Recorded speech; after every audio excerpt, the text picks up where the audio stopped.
ओम नमो भगवते वासुदेवाय। आज आप सुनेंगे बृहस्पतिवार के दिन बृहस्पति देव की बड़ी ही पवित्र कथा। बृहस्पतिवार का व्रत रखने से, व्रत कथा को सुनने से स्त्री पुरुषों की सभी की मनोकामनाएं पूरी होती हैं, धन संपत्ति की प्राप्ति होती है, निसंतानों को पुत्र प्राप्ति होती है, परिवार में सुख शांति बनी रहती है। तो प्रिय भक्तजनों, अपने जीवन की मंगल कामना करते हुए हाथ में पीले पुष्प, हल्दी, गुड़ और चने की दाल लेकर इस कथा को श्रद्धा पूर्वक प्रसन्नचित मन से पूरा सुनिए और कथा सुनते हुए वीडियो को लाइक करके कमेंट बॉक्स में लक्ष्मी नारायण भगवान की जय जरूर लिखिए। प्राचीन समय में आर्यव्रत में दिग्विजय नामक एक राजा था। राजा दिग्विजय अपनी प्रजा की सुख दुख का बहुत ध्यान रखता। राजा के महल से कोई भी निर्धन खाली हाथ नहीं जाता था। वह प्रतिदिन भगवान बृहस्पति देव की पूजा करने के लिए मंदिर में जाया करता था। हर बृहस्पतिवार को राजा भगवान बृहस्पति देव का व्रत रखता था। भगवान बृहस्पति देव की पूजा अर्चना के बाद व्रत की कथा को सुनता था और एक ही समय भोजन करता था।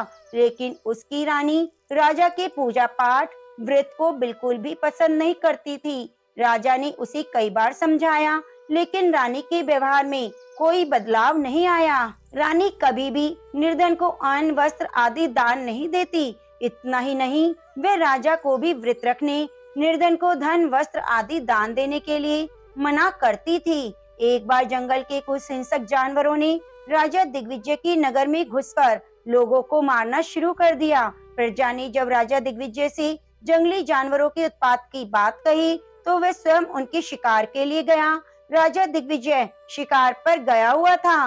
रानी महल में प्रसन्नता पूर्वक झूला झूल रही थी। उस दिन भगवान बृहस्पति देव अपना रूप परिवर्तित करके निर्धन भिक्षुक के रूप में महल के द्वार पर पहुँचे। बृहस्पति देव ने रानी से भिक्षा मांगी तो रानी क्रोधित स्वर में बोली, हे भिक्षुक, सुबह से भिक्षा देते देते तो मैं परेशान हो गई हूँ। अभी मुझे महल के बहुत से काम करने हैं। महल के कामों से अवकाश मिले तो मैं तुम्हें कुछ भिक्षा दूं।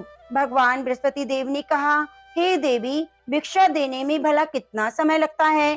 तुम भिक्षा देकर भी महल के कामों को पूरा कर सकती हो। भिक्षुक के वचन सुनकर रानी ने क्रोधित होकर कहा, लोगों को दान देने के लिए तो मेरे पति ही बहुत हैं। वे हर समय भिक्षुक को अन्न, वस्त्र, धन आदि दान देते रहते हैं। उनके इस तरह दान देने से मैं तो बहुत तंग आ चुकी हूँ। इससे तो अच्छा है हमारा सारा धन ही समाप्त हो जाए ताकि प्रतिदिन दान देने के कष्ट से मुक्ति मिले। रानी की बात सुनकर भगवान बृहस्पति देव मन ही मन मुस्कुराते हुए बोले, हे रानी, भगवान तुम्हारी ये इच्छा अवश्य पूरी करेंगे। तुम इस समस्या से छुटकारा पाना चाहती हो तो बृहस्पतिवार को सुबह सूर्य उदय से पहले मत उठना। जब सूर्य की तेज धूप निकल आए तभी उठना। फिर पूरे महल को गोबर से लीपकर सिर से पांव तक स्नान करना। अपने लंबे बालों को अवश्य धोना। राजा से कहना वह बृहस्पतिवार को हजामत बनवाए। राजा को भोजन में मांस मदिरा अवश्य देना। निरंतर 7 बृहस्पतिवार तक ऐसा करने से तुम्हें धन की मुसीबत से अवश्य मुक्ति मिल जाएगी। इतना कहकर भिक्षुक का रूप धारण किए भगवान बृहस्पति देव कुछ दूर चलकर अदृश्य हो गए। रानी अपने पति की दान देने की आदत से ऐसे ही बहुत परेशान हो चुकी थी, इसलिए कुछ सोचकर उसने परेशानी से छुटकारा पाने के लिए भिक्षुक की बताई बातों का पालन करने का निश्चय किया। राजा ने रानी को ऐसा ना करने के लिए कहा, लेकिन रानी अपनी जिद पर अड़ी रही। उसने राजा को धमकी दी, यदि तुमने मेरी कथा अनुसार काम नहीं किया तो मैं महल छोड़कर चली जाऊंगी। रानी की इस बात से राजा बहुत डर गया, क्योंकि रानी के महल छोड़ देने से पूरे राज्य में उसकी बदनामी हो सकती थी। विवश हो राजा को रानी की बात स्वीकार करनी पड़ी। 3 बृहस्पतिवार के बाद उसे कुछ करने की जरूरत ही नहीं पड़ी, क्योंकि तीसरे बृहस्पतिवार को ही सारा धन समाप्त हो गया था। राजा का अन्न भंडार खाली हो गया था। दूसरों को अन्न, वस्त्र दान देने वाला राजा खुद अन्न के अभाव में भूखा मरने लगा। उस समय राजा ने अपनी रानी से कहा, रानी, अब मैं इस नगर में नहीं रह सकता। यहाँ तो हम किसी से भिक्षा भी नहीं मांग सकते, इससे हम अपमानित होंगे। मैं अब परदेश जा रहा हूँ, वहाँ कोई काम धंधा करूँगा, शायद हमारे भाग्य बदल जाएं। यह कहकर रानी को महल में छोड़कर राजा धन कमाने के लिए परदेश चला गया। परदेश में उसने जंगल से लकड़ी काट कर लाने और नगर में बेचने का काम शुरू कर दिया। इधर रानी को कई कई दिन खाने को कुछ नहीं मिलता था। अतः रानी अपने अच्छे दिनों की याद करके आंसू बहाती रहती। एक दिन रानी ने भूख से परेशान होकर अपनी दासी से कहा, दासी, समीप के नगर में मेरी एक बहन रहती है, वे बहुत धनवान है, तो उसके पास जाकर 5 सेर अनाज ले आ। उस अनाज से कुछ दिन तो पेट भरेगा, उसके बाद कहीं मेहनत मजदूरी करके काम चलाएंगे। रानी की बात सुनकर दासी चल पड़ी। जब दासी रानी की बहन के पास पहुंची तो वह भगवान बृहस्पति देव की पूजा अर्चना कर रही थी। दासी ने 5 सेर अनाज मांगा, लेकिन पूजा में व्यस्त बहन ने उसकी बात पर ध्यान नहीं दिया। दासी कुछ देर वहां बैठकर खाली हाथ महल में लौट आई।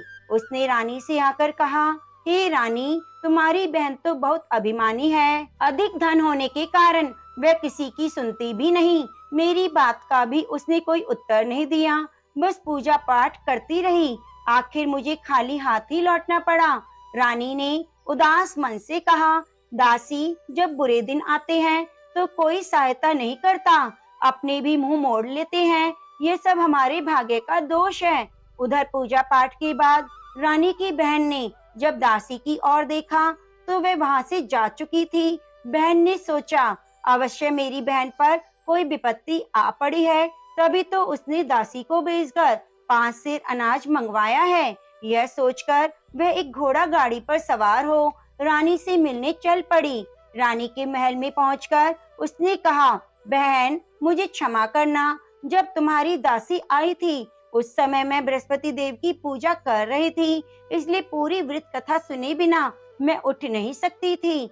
बृहस्पति देव का पूजन समाप्त करके जब मैं उठी तो तुम्हारी दासी वहां से लौट आई थी। रानी ने बहन को सारी दुख भरी कहानी सुनाकर कहा, मैंने दासी को 5 सेर अनाज लाने के लिए भेजा था। बहन ने रानी की कहानी सुनकर कहा, बहन, मैं बृहस्पतिवार का व्रत रखकर भगवान बृहस्पति देव की पूजा करती हूँ। भगवान बृहस्पति देव सबका कल्याण करते हैं। तुम भी भगवान बृहस्पति देव का स्मरण करके अपने महल के किसी कक्ष में जाकर देखो, शायद कहीं अनाज रखा मिल जाए। बहन की बात सुनकर रानी ने मन में सोचा, उसकी धनवान बहन अवश्य ही उसका उपहास कर रही है। लेकिन भगवान बृहस्पति देव का नाम लेकर वह महल के एक कक्ष में गई। उस कक्ष के अंधेरे कोने में एक घड़ा रखा हुआ था। रानी ने उसमें हाथ डालकर टटोला तो सचमुच उस घड़े में अनाज भरा हुआ था। रानी बहुत हैरान हुई। उसने अपनी बहन से कहा, हे बहन, मुझे भी भगवान बृहस्पति देव के व्रत की विधि बताओ, अब मैं भी उनका व्रत रखा करूंगी। तब बहन ने उसे बताया, हे रानी बहन, बृहस्पतिवार को सूर्य उदय से पूर्व उठकर स्नान करके बृहस्पतिवार का व्रत रखना चाहिए, लेकिन उस दिन सिर नहीं धोना चाहिए। चने की दाल, मुनक्का या किशमिश लेकर केले के वृक्ष के पास जाकर उसकी जड़ में भगवान बृहस्पति देव की पूजा करनी चाहिए। घी का दीपक जलाकर रखना चाहिए। उस दिन एक ही समय भोजन करें। भोजन में चने का आटा, पीले खाद्य पदार्थ ही ग्रहण करें। बृहस्पतिवार का व्रत रखने से घर में धन धान्य की वृद्धि होती है, अनाज से भंडार भर जाते हैं। इस व्रत के विधिवत करने से निसंतान को संतान की प्राप्ति होती है। बहन के वचन सुनकर रानी ने तुरंत ही भगवान बृहस्पति देव का व्रत रखने का निश्चय कर लिया। 7वें दिन जब बृहस्पतिवार आया तो रानी ने बृहस्पतिवार का व्रत रखा। कहीं से मांगकर उसने चने और गुड़ का प्रबंध किया। चने की दाल से केले की जड़ में विष्णु भगवान का पूजन किया और घी का दीपक जलाकर भगवान बृहस्पति देव की पूजा की। रानी विष्णु भगवान के भोग के लिए पीले अन्न का कहीं से प्रबंध ना कर सकी, अतः वह मन ही मन परेशान होने लगी। उधर भगवान बृहस्पति देव रानी के विधिवत व्रत रखने के कारण उससे बहुत प्रसन्न हुए, अतः वह अपना रूप परिवर्तित करके 2 थालियों में पीला भोजन लेकर रानी के घर पहुँचे। भगवान बृहस्पति देव ने दासी से कहा, हे दासी, मैं तुम्हारी रानी के लिए व्रत का पीला भोजन लाया हूँ। भोजन देकर वह चले गए। दासी ने रानी से भगवान बृहस्पति देव को भोग लगाकर भोजन करने के लिए कहा। रानी को कुछ पता नहीं था। वह दासी से बोली, दासी क्यों मेरी निर्धनता पर मेरा उपहास करती हो? तब दासी ने कहा, अभी अभी कोई आदमी मुझे 2 थालियों में पीला भोजन देकर गया है। वेशभूषा से तो मुझे कोई पुजारी लगता था। रानी ने बृहस्पति भगवान को भोग लगाया, फिर बचा हुआ भोजन दासी के साथ बैठकर ग्रहण किया। रानी प्रत्येक बृहस्पतिवार को विधिवत व्रत रखकर बृहस्पति देव की पूजा करने लगी। रानी के व्रत रखने से भगवान बृहस्पति देव बहुत प्रसन्न हुए। रानी के महल में धन की वर्षा होने लगी। कुछ ही दिनों में रानी के पास काफी धन एकत्रित हो गया। उसके अन्न के भंडार भी भर गए। इतना सब कुछ होने से रानी पुनः पहले की तरह आलसी और अभिमानी हो गई। एक दिन रानी ने किसी भिक्षुक को आलस्य के कारण खाली हाथ लौटा दिया तो दासी ने कहा, रानी जी, आप फिर पहले की तरह धन संपत्ति पाकर आलसी हो गई हो। निर्धन को अपने द्वार से खाली हाथ लौटाना अच्छा नहीं होता। भगवान बृहस्पति देव की अनुकंपा से हमें अत्यधिक धन और अन्न मिला है, इसलिए आलस्य छोड़कर हमें निर्धनों को दिल खोलकर दान देना चाहिए। दान देने से आपके परिवार का नाम होगा और भगवान बृहस्पति देव प्रसन्न होकर आपका कल्याण करेंगे। दासी की बात सुनकर रानी ने निर्धनों को फिर से दान देना शुरू कर दिया। कई निर्धन ब्राह्मणों को दान देकर उनकी कन्याओं के विवाह में सहायता की। रानी की सब जगह प्रशंसा होने लगी। धन संपत्ति मिलने के बाद रानी को राजा की याद सताने लगी। रानी ने एक दिन दासी से कहा, दासी, पता नहीं मेरे स्वामी परदेश में किस हाल में हो गए, मुझे अब उनका पता लगाना चाहिए। रानी ने पूजा के समय भगवान बृहस्पति देव से प्रार्थना की कि उसके पति को जल्दी घर लौटने का स्मरण कराएं। उसी रात भगवान बृहस्पति देव परदेश में रह रहे राजा दिग्विजय के स्वप्न में आकर बोले, हे राजन, तुम अपने नगर को लौट जाओ, तुम्हारी रानी तुम्हें याद कर रही है। राजा सुबह उठकर लकड़ियां काटकर लाने जंगल की ओर चल पड़ा। जंगल से गुजरते हुए वह सोचने लगा कि रानी की गलती से उसे कितने दुख भोगने पड़े हैं। राजपाट छोड़कर परदेश में आकर रहना पड़ा है। जंगल से लकड़ियां काटकर नगर में बेचकर गुजारा करना पड़ा। उसी समय बृहस्पति भगवान एक सन्यासी के वेश में राजा के पास पहुँचे। भगवान ने राजा से पूछा, हे लकड़हारे, तुम किस चिंता में डूबे हुए हो?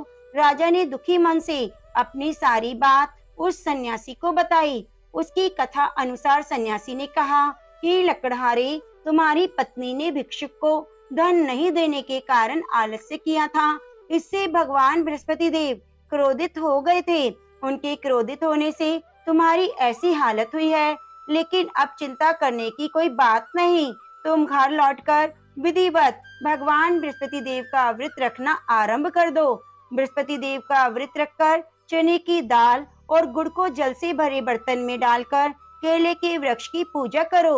उसके बाद व्रत की कथा सुनो। स्वयं भी व्रत कथा कह सकते हो। इस प्रकार व्रत करने से भगवान बृहस्पति देव तुम्हारी सभी मनोकामनाएं पूरी करेंगे। राजा ने सन्यासी से कहा, हे सन्यासी, मैं भगवान बृहस्पति देव की पूजा करना तो चाहता हूँ, लेकिन लकड़ियाँ काटकर बेचने से बस अपना पेट ही भर पाता हूँ। भगवान की पूजा के लिए धन कहाँ से लाऊं? राजा की बात सुनकर सन्यासी का रूप धारण किए भगवान बृहस्पति देव ने कहा, भगवान बृहस्पति देव का स्मरण कर तुम जंगल में जाकर लकड़ियाँ काटना, फिर उन्हें नगर में ले जाकर बेचना। तुम्हें इतना धन मिल जाएगा कि तुम अपने भोजन के साथ गुड़ और चने भी खरीद सकोगे। यह कहकर सन्यासी ने भगवान बृहस्पति देव की कथा लकड़हारे को सुनाई। प्राचीन समय में बसंतपुर नगर में एक निर्धन ब्राह्मण रहता था। ब्राह्मण के कोई संतान नहीं थी। उसकी पत्नी बहुत फुहड़ औरत थी। वह सुबह काफी धूप निकलने के बाद उठती थी। प्रतिदिन स्नान भी नहीं करती। भगवान की पूजा करने की तो कभी सोचती भी नहीं थी। सुबह उठते ही वह पहले भोजन करती। घर में सफाई करना उसे कतई पसंद नहीं था। ब्राह्मण अपनी पत्नी के इस आचरण से बहुत दुखी रहता था। भगवान की अनुकंपा से उस ब्राह्मण की पत्नी गर्भवती हुई और उसने 10वें महीने में एक सुंदर कन्या को जन्म दिया। निर्धन ब्राह्मण कन्या के जन्म से बहुत दुखी हुआ। धीरे धीरे ब्राह्मण की कन्या बड़ी होने लगी। बचपन से ही उस कन्या की रुचि भगवान विष्णु की पूजा में थी। वह प्रातः उठते ही स्नान आदि करके भगवान विष्णु की पूजा करने मंदिर में जाती थी। बृहस्पतिवार को व्रत रखकर विधिवत पूजा पाठ करती थी। फिर पढ़ने के लिए पाठशाला जाती थी। घर से चलते हुए वह मुट्ठी भर जौ लेकर जाती और रास्ते में थोड़े थोड़े जौ गिराती जाती थी। जब वह पाठशाला से घर लौटती तो जौ के दाने सोने में बदले हुए मिलते। लड़की सभी सोने के दाने बीन लाती थी। एक दिन जब वह सोने के दानों को साफ कर रही थी तो उसकी माँ ने कहा, बेटी, सोने के दाने साफ करने के लिए सोने का सूप होना चाहिए। अगले दिन बृहस्पतिवार था। उसने भगवान बृहस्पति देव की पूजा करते हुए प्रार्थना की, हे भगवान, यदि मैंने आपका व्रत विधिवत किया हो तो मुझे सोने का सूप दे दो। भगवान बृहस्पति देव ने उसकी मनोकामना पूरी करने का वचन दिया। पाठशाला से लौटते समय उसे रास्ते में एक सोने का सूप पड़ा हुआ मिला। घर लौटकर सोने का सूप अपनी माँ को दिखाकर वह सोने के दाने साफ करने लगी। उस सुंदर लड़की को सोने के सूप में जौ साफ करते देखकर राजकुमार उस पर मोहित हो गया। महल में लौटकर राजकुमार ने राजा से उस लड़की से विवाह करने की इच्छा प्रकट की। तो राजा ने ब्राह्मण को महल में बुलाकर राजकुमार से उसकी लड़की के विवाह की बात कही। ब्राह्मण शहर से तैयार हो गया। धूमधाम से उस लड़की का विवाह राजकुमार से हो गया। दुल्हन बनकर ब्राह्मण की लड़की महल में चली गई। लड़की के चले जाने से ब्राह्मण फिर निर्धन हो गया। उसे कई कई दिन तक भोजन नहीं मिलता था। बहुत दुखी होकर ब्राह्मण एक दिन अपनी लड़की के पास गया। अपने पिता से निर्धनता का समाचार सुनकर उसने बहुत धन देकर पिता को विदा किया। उस धन से ब्राह्मण के कुछ दिन तो आराम से गुजर गए, लेकिन जल्दी ही सारा धन समाप्त हो गया। फिर भूखों मरने की नौबत आ गई। ब्राह्मण अपनी लड़की से धन लेने के लिए महल में पहुंचा। लड़की ने पिता की बुरी हालत देखकर कहा, पिताजी, आखिर आप कब तक मुझसे धन लेकर जीवन यापन करेंगे? आप कोई ऐसा उपाय क्यों नहीं करते जिससे आपका घर भी धन संपत्ति से भर जाए?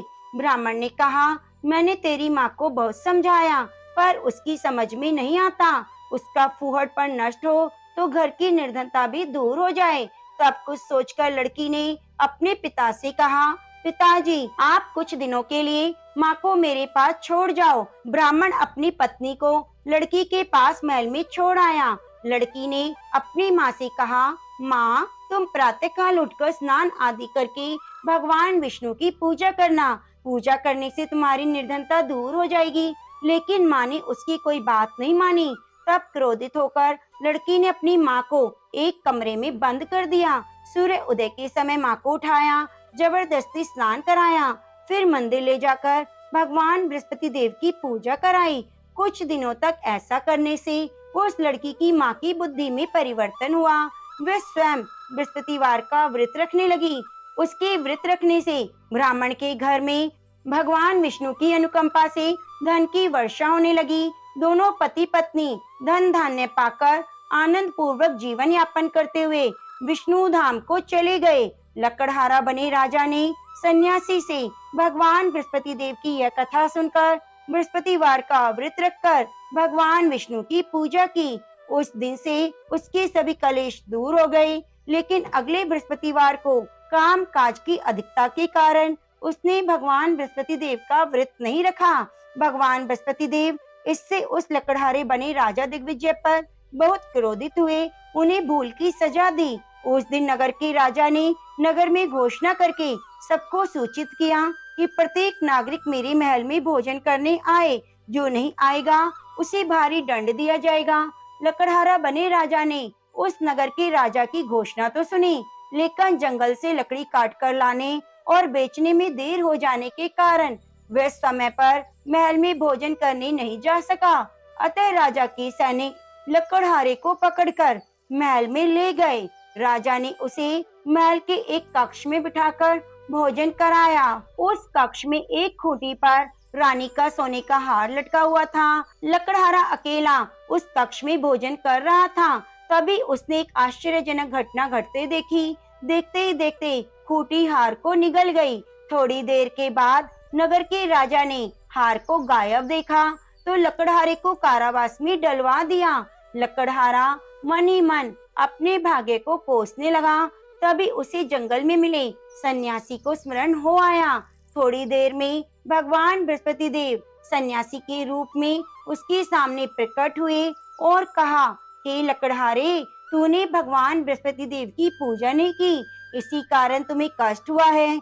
लेकिन अब चिंता मत करो, बृहस्पतिवार के दिन कारागार के दरवाजे पर पैसे पड़े हुए मिलेंगे। भगवान बृहस्पति देव का व्रत रखकर उन पैसों से पूजा सामग्री मंगाकर उनकी पूजा करोगे तो तुम्हारे सभी दुख दूर हो जाएंगे।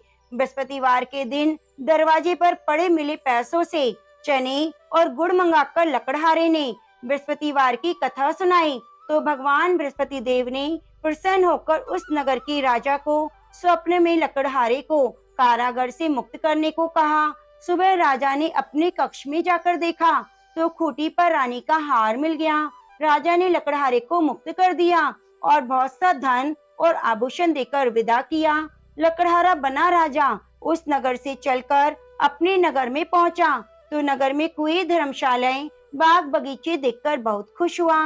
राजा ने एक व्यक्ति से पूछा, ये नगर में कुएं, धर्मशालाएं, बाग बगीचे किसने बनवाए? उस व्यक्ति ने राजा को बताया, ये सब रानी और दासी ने बनवाए। राजा नगर के जिस भी आदमी से इसके बारे में पूछता तो सभी रानी और दासी का नाम बताते। राजा जब महल में पहुंचा तो रानी ने बहुत स्वागत किया। तब राजा ने निश्चय किया कि सप्ताह में एक बार तो सभी बृहस्पति देव का व्रत और पूजन करते हैं, परंतु मैं प्रतिदिन व्रत किया करूंगा, दिन में 3 बार कथा कहा करूंगा।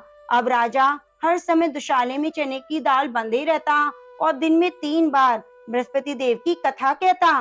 कुछ दिनों के बाद राजा को अपनी बहन की याद आई। एक दिन घोड़े पर सवार होकर राजा अपनी बहन से मिलने चला। अभी राजा नगर के बाहर पहुंचा ही था कि उसने कुछ लोगों को शव ले जाते हुए देखा। राजा को याद आया कि आज उसने किसी को बृहस्पतिवार की कथा नहीं सुनाई। राजा ने उन लोगों को रोककर कहा, भाइयों, आप शव ले जाने से पहले मेरी बृहस्पतिवार की कथा सुन लो। लोगों ने राजा पर क्रोधित होते हुए कहा, तुम पागल तो नहीं हो गए? लेकिन कुछ बूढ़े लोगों ने कहा, अच्छा भाई, साथ चलते चलते तुम अपनी कथा सुना लो। राजा ने चलते हुए आधी कथा ही सुनाई थी कि शव हिलने लगा। राजा की पूरी कथा सुनते ही शव उठकर बैठ गया। लोगों ने हैरानी से दांतों तले उंगली दबाई। अगले बृहस्पतिवार से भगवान बृहस्पति देव का व्रत रखने और कथा सुनने का निश्चय कर लिया। घोड़े पर सवार राजा चलते हुए किसान के पास पहुंचा। किसान अपने खेत में हल चला रहा था। उसे देखकर राजा ने कहा, अरे भाई, पहले मुझसे बृहस्पतिवार की कथा सुन लो। किसान झुंझुलाकर बोला, हे भाई, तुम देखते नहीं हो, जितनी देर में मैं तुम्हारी कथा सुनूंगा उतनी देर में तो मैं पूरे खेत में हल चला लूंगा। राजा निराश होकर चलने लगा। तभी किसान के बैल लड़खड़ाकर जमीन पर जा गिरे। किसान के पेट में जोरों का दर्द होने लगा। किसान की पत्नी जब खाना लेकर आई तो उसने किसान से इस बारे में पूछा। किसान ने घुड़सवार की पूरी कहानी सुनाई। किसान की पत्नी दौड़ती हुई राजा के पास पहुंचकर हाथ जोड़कर बोली, भैया, मैं तुम्हारी कथा सुनने को तैयार हूँ। राजा ने उसके साथ खेत पर पहुंचकर बृहस्पतिवार की कथा सुनाई। कथा समाप्त होते ही बैल उठकर खड़े हो गए और किसान के पेट का दर्द भी ठीक हो गया।